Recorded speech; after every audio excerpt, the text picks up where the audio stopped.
Greetings and salutations, neighbors. So we are here in Bartow, Florida today. We're going to visit a few different spots. The first spot on our list is the historic L.B. Brown House.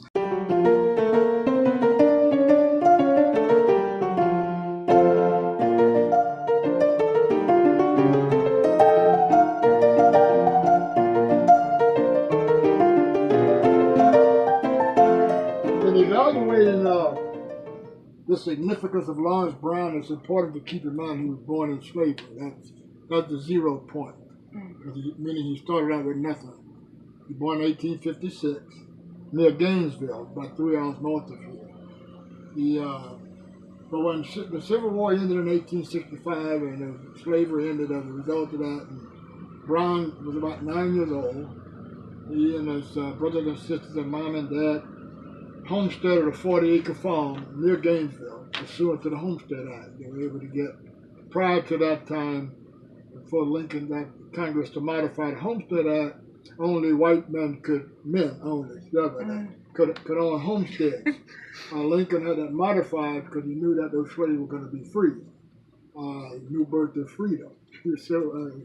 But any of that, Brown, father Peter Brown, homesteaded 40 acres near Gainesville. So they worked there for a while, and eventually when he became an older teenager, Brown, for some reason, migrated a little bit east.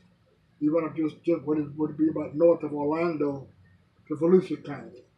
And in that area, near DeLand, Florida, he began to acquire his first parcels of land for himself, started building little houses, got married up that way. This is probably sometime in mid to late 1870s. Late 1880s, phosphate was discovered. And that Polk County became the boom of the state. Prior to that time, it was a wilderness, a frontier. But with the phosphate, that caused a railroad to come in, and then Polk County began to be populated. So Brown came to this area in the late 1880s. When he came here, this was all wooded area, of course. Just across the street, what looked like a narrow block is because that was a railroad bed. That was the first South Florida Railroad, first railroad bed that came through Central Florida. It came from the East Coast and down to Plant City and down to Bartow. Brown bought this land. It was all wooded area. He eventually built a workshop after he built this house. That cement pad was out to the ramp that led up to the back door of his workshop. Obviously the workshop is not there anymore. The front door of the workshop was about where that large sign is, and the rear side door was about where the small sign is. So he would walk from the big house to his shop back and forth. And I guess you've seen the sign. Brown silvered mirrors, he repaired furniture, he repaired umbrellas and parasols. Okay. He was kind of an everyman. You know, back in the 1890s, turn of the century, you didn't have all these department stores. So if you wanted something, you had to make it yourself, or else, barter with a neighbor or something. So he pretty much did whatever. If there was a need, and Brown saw that he could fill that need, make some money, he did it. Of all of the trades that he had, he always valued himself as a Bible salesman, but he did a lot of different things. So he also, notarized things and so forth. But anyway, eventually Brown built a house. In addition to building the house itself, Brown also made his own bricks and blocks. This is one of the foundation pillars, similar to what's holding up that house in the back. The foundation stone. And at some point, he began engraving his initials, Lawrence Bernard Brown, LBB. One of these stones is in Washington, D.C. at the Smithsonian Museum. In fact, the house, the picture of the house, and one of these stones, a few exhibits from L.B. Brown are enshrined in the Smithsonian in Washington, D.C. For a couple of reasons. Number one, Brown's story is very compelling, it's very interesting. And moreover, it's well documented. You see, he made the bricks and blocks. There's a block with his initials in it.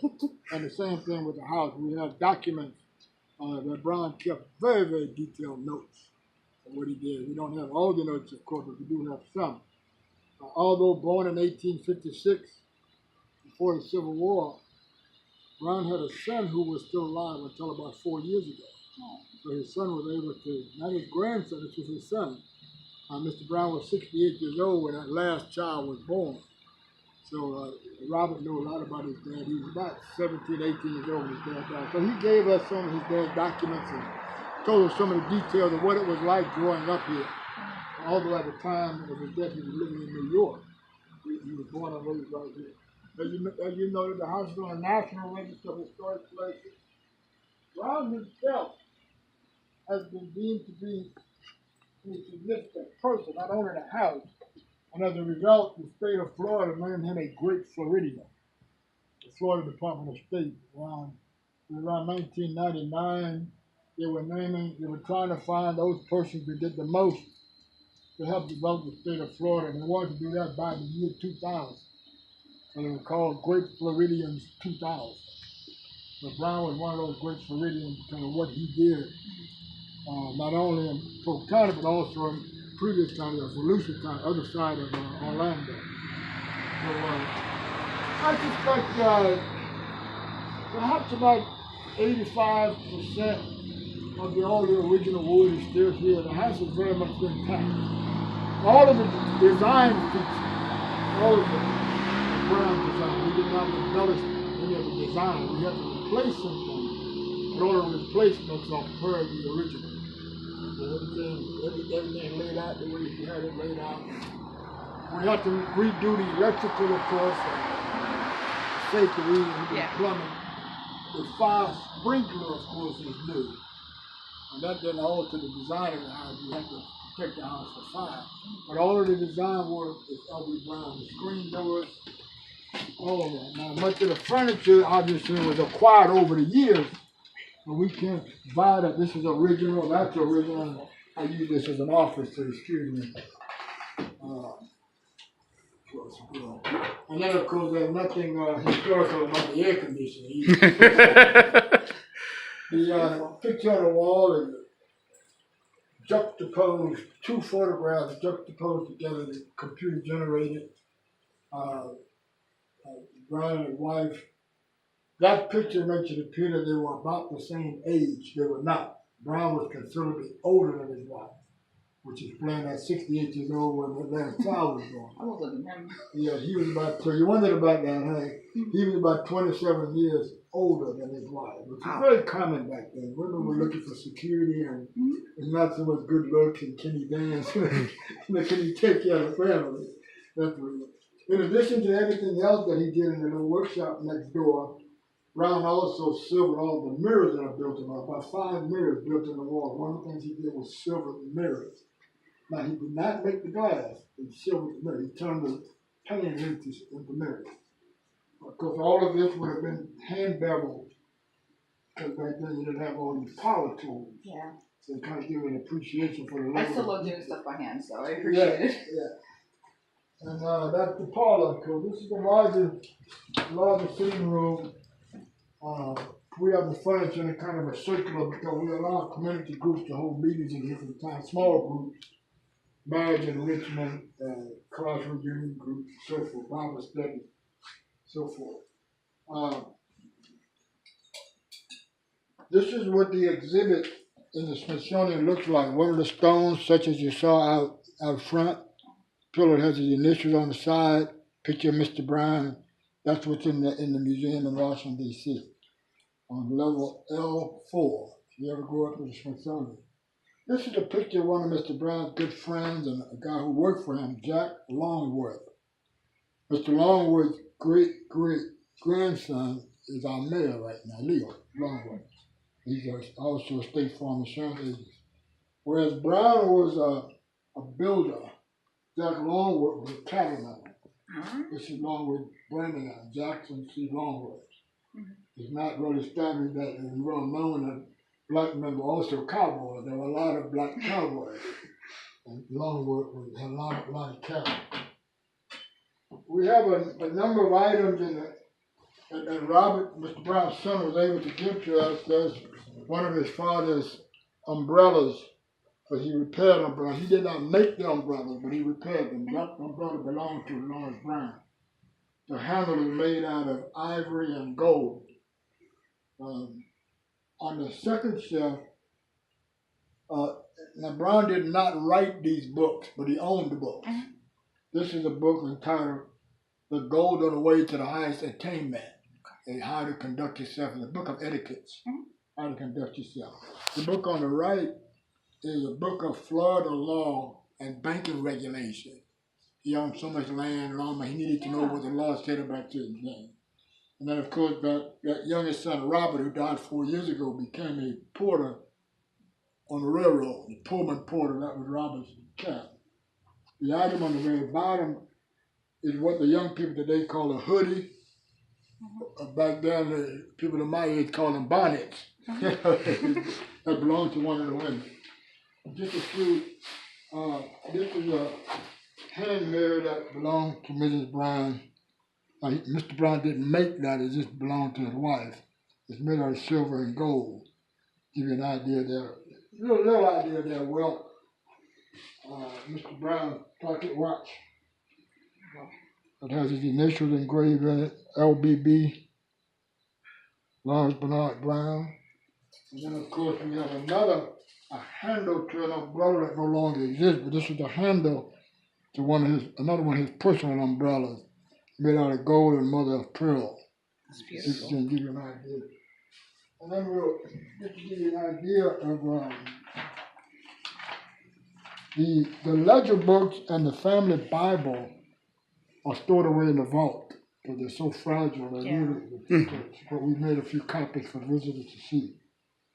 This is a page taken from the family Bible. Lawrence Brown's father's name was Peter, and he mentioned my father Peter Brown's last request before he died. He died on June 14, 1885 at 9:15 in the evening before he expired. He said, my dad said, I want you to take your mother with you as long as she lives, for I know you will take care of her. And he goes on to say, your brother Joe owes me $40. I want you to get it and give it to your mother. So his dad's thinking about his wife on his dying bed. Keep that in mind, okay? Right? Take care of the women.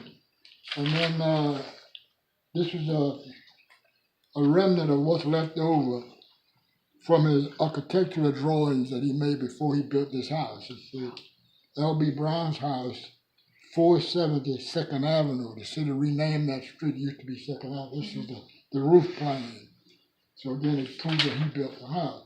This is a remnant of a contract that Brown drew up in 1894 between a fellow named Ben Knight and L.B. Brown, if you can see that. And basically, he said it has two clauses. The first clause essentially says, I agree to rent a house to Ben Knight for $5 a month. Right? And if Ben pays me faithfully every month, then in 8 months, the $5 will add up to $45.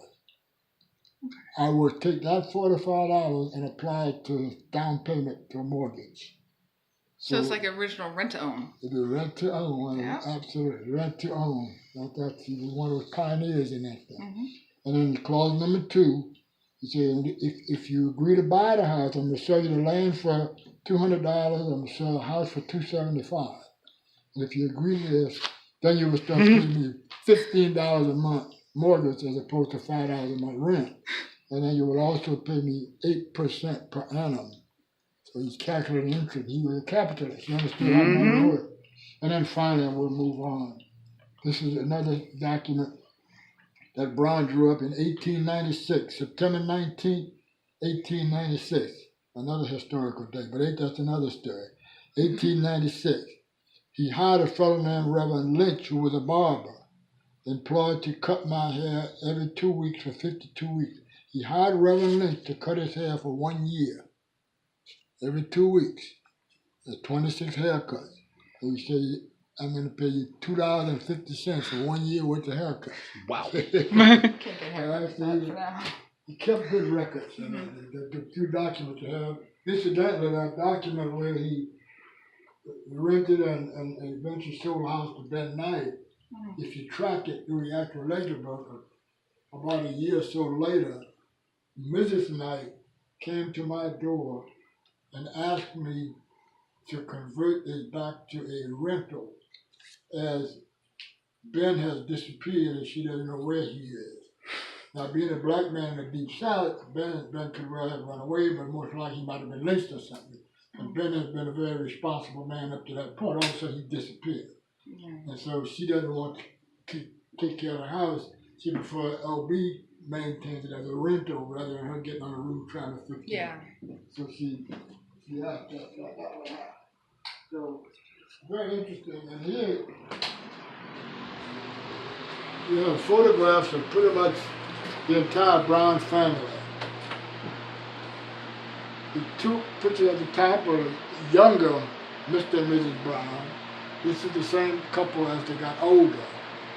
Now, although Mrs. Brown was 27 years younger than Mr. Brown, she died before he did. It was very common back then. Women died young, childbirth. She died when she was in 1938.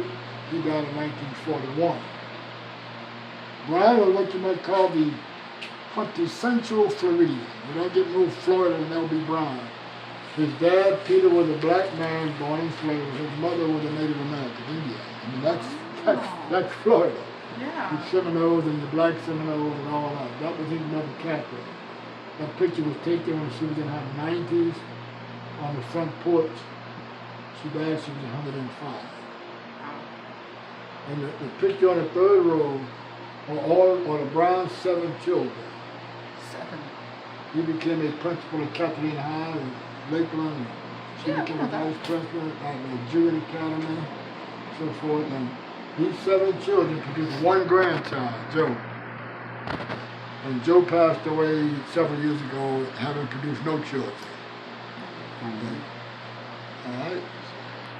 She died very, very young. She, I think, about 23 years old. She had a ruptured appendix while she was in college in Tallahassee. Couldn't get emergency care in time.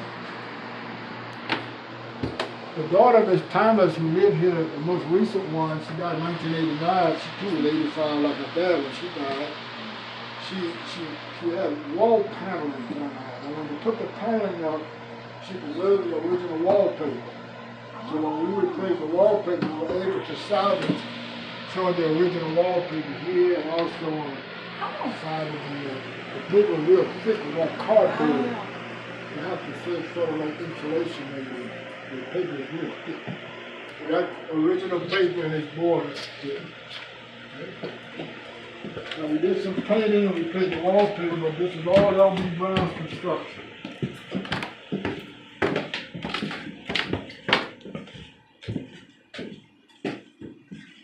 Okay. I think it's hot now. Imagine what it was back then.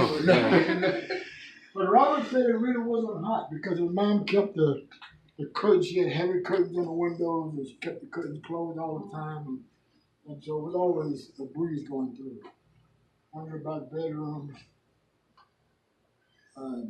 During his last few years, Robert said his dad slept back here because his mom was ill.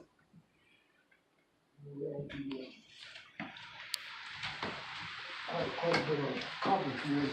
It is beautiful. Master bedroom with the chamber pot, complete with chamber. Now that chamber pot we acquired from an antique store because surely they would have had one. You wouldn't run up and down those steps all night long. Some folks call it a slop pot, slop bucket, whatever. It was the one you gotta go pot. Exactly. Yeah. Another one of the mirrors that he sold. This room here. Well, said most of his sisters slept there, the girl. The Brown's 7 children were not all here at the same time. They were real spread out. The couple older children were old enough to be the parents of the younger children. Brown was his first child was born in 1909, the last one 1924. They were active. As long as they were breathing, they were producing children. So these little knobs, come on in. These little knobs here, sort of concave and convex, they were actually made out of this molding if you look at it closely. By cutting the molding on angles, he was able to create these little knobs. Okay? You're welcome to step out on the porch. Trying to make sure there's no wasp. That little bird nest, but that's about it. Okay? Right. Oh, wow. This is all original. Columns are original. The balusters had to be replaced because they were kind of weak. They replaced the balusters. These columns are all original. You had to replace the bottom columns, and everything was pretty original. This is all original. These very fancy windows, all original too. This is carved into the wood. Oh, wow. Yeah, the paint scheme is something we did in order to bring the features out. Yeah. Right. Looking south, this way, Ron had rental houses out here. Where that mango tree is right now, there was a little rental house. In fact, there were 3 rental houses in addition to that pink house. He put in those small houses that he rented. And the one he would have sold to Ben would be more like the one that's in the backyard. It's a pretty big house. And the brick inlaid driveway. Several years ago, I accidentally stumbled upon that driveway. We go down there, you see how it's actually sunk in the ground. Yeah.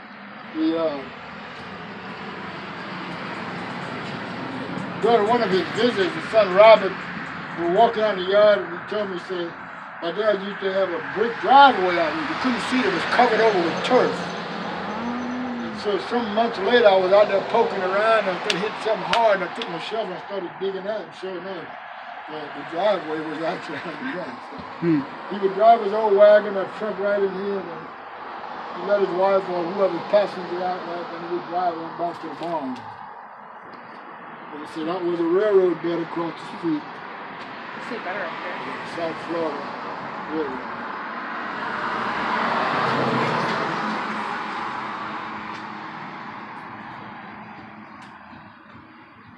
And then during that time, there were actually 2 Bartows. There was Bartow, and there was a Bartow Junction. This outfit was known as Bartow Junction because that's where the railroad was a junction. Yeah. Bartow is named back in the name in the South.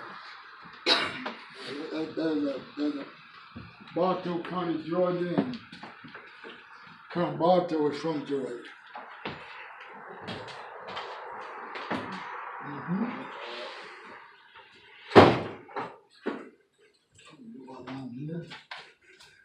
There's another bedroom across the hall. Trying to use it as storage, so there's some junk in there right now. But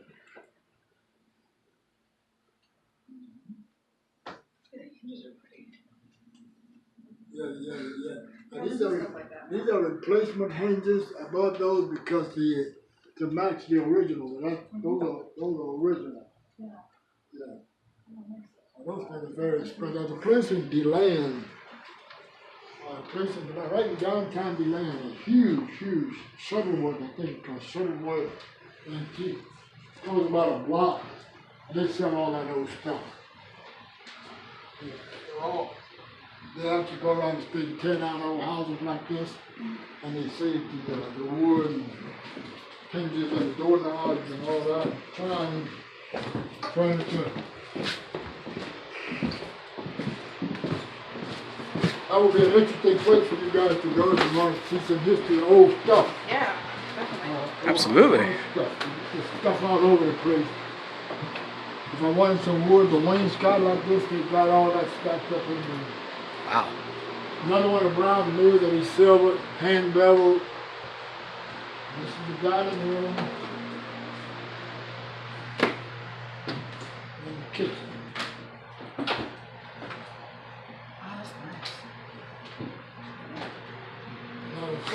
kitchen, the appliances, the furniture, and all stove is a replica.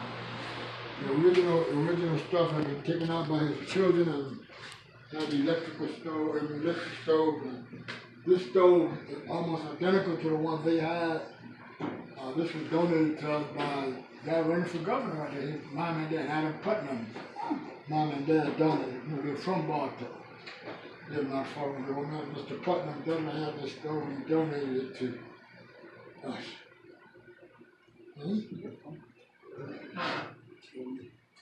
We wanted to equip the house much like it used to be for the school kids. We get a lot of school kids coming through here. Now these items did not belong to the Brown family, but they were things like, they represent that era. You know, the smoothing iron and all that. Have you ever seen one like this? Yep. Mm-hmm.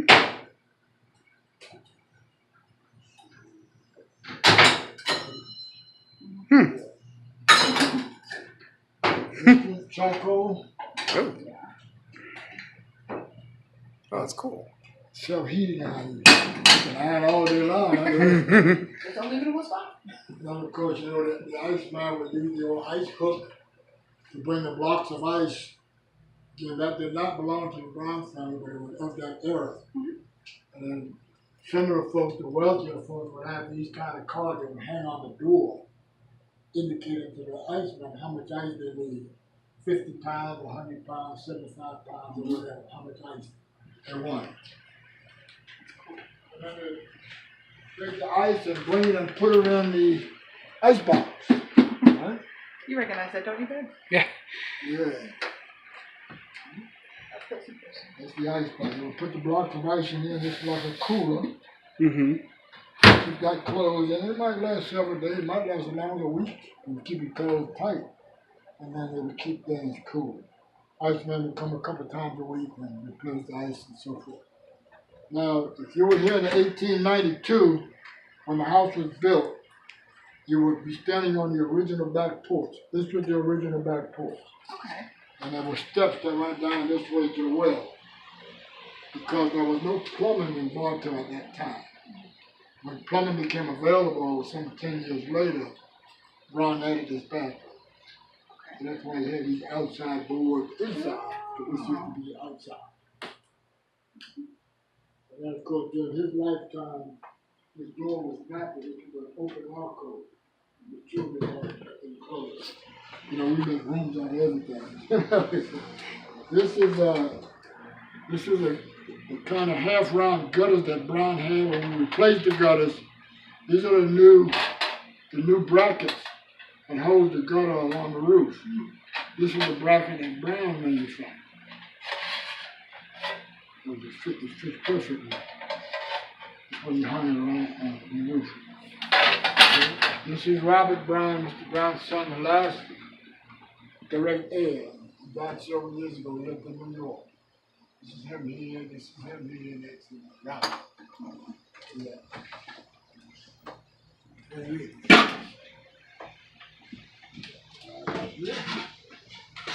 Now, if you notice, as I said, when Brown cut the trees down, he used some of the tree logs as part of the foundation down. There are 18 of those. Close that? Yeah, just pull it. Yeah, I got it. Yeah. You want to lock count. Yeah, there are 18. You have to reconstruct this well. My grandfather would get on me about this from Louisiana because he always kept water near the well. You know, you have to have water to get water, right?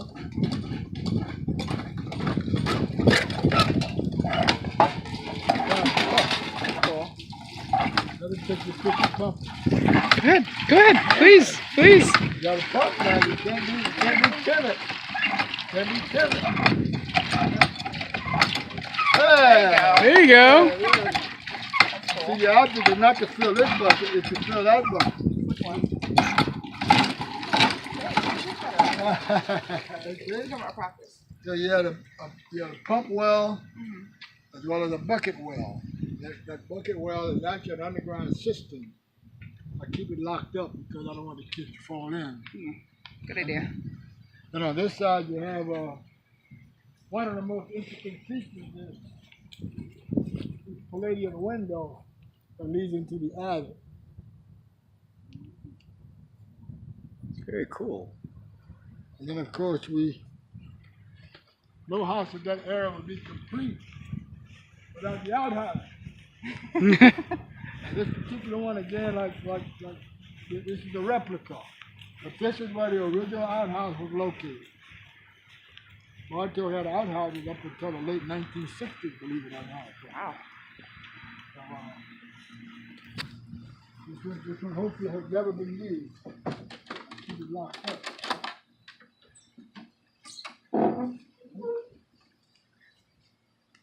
These newspapers had two purposes. One was for reading. Mm-hmm. All right? And then if you couldn't afford the newspaper, most people couldn't. Corn husks. And Whatever was handed, yeah. Never works. You might be lucky and live near a stream, you can go swimming. But the school kids need to know about this. That's where we came from. Some old lady suggested that the fact that all of these outhouses have the cutout of a moon in the door, of course it's ventilation, but she said this is what inspired that term mooning. It makes sense to me. That's not written in the place, but it was suggested. Okay, so that's pretty much. And then of course this area here is laid out as the plotted as the L.B. Brown Estates, we call it. L.B. Brown Estates. You see the fancy gingerbread trim in that gable up there, what we call the back part of the house. Anything else? thank you very much for the history lesson, sir. Appreciate it. This is one of the rental houses that we use this for storage mostly. Got a lot of junk in here. We built that rental house around 1912. This would have been similar to what we rented to Ben for $5 a month, $15 mortgage. This particular rental house, we had it relocated here. This one was built exactly where it is. This particular rental house was about a block on Wabash Street. We had it. When Robert pointed out that was one of his rental houses, and we confirmed it. The city owned it at the time, so they donated the house to us, and we had it moved here 7 or 8 years ago. Okay, guys, that was particularly awesome. Lots of history here at the L.B. Brown House. Recommend coming to see it out here in Bartow, Florida. As for now, over and out. I'll see you guys real soon. I got other places in Bartow to show you guys.